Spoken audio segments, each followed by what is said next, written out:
URI. So you pass this URL and basically it creates an URL object where you pass this URL object to jar class loader.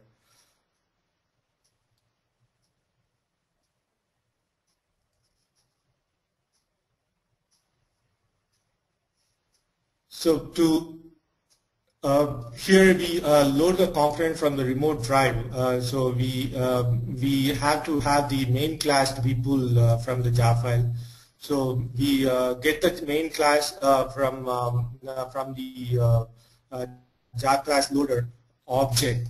So we get the main class name into a string, and that string has been passed to the invoke class method, which has been passed, and we can also pass this argument to the method.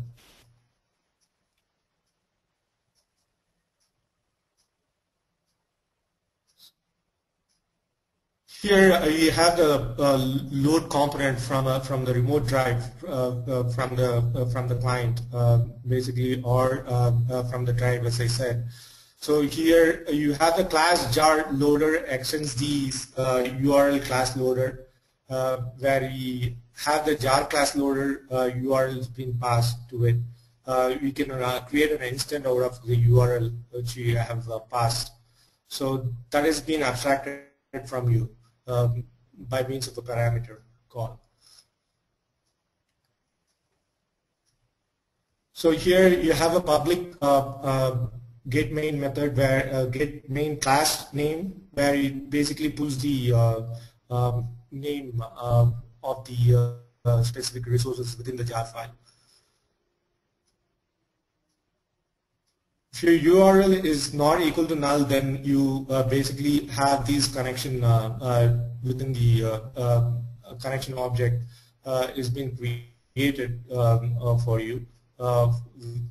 If you have a drive sitting in a Dropbox or even in a Google Drive, you can connect these jar file, and we can get these attributes of the specific component, and you can return these component as a string to invoke a class, which basically written on top of the Reflect APIs.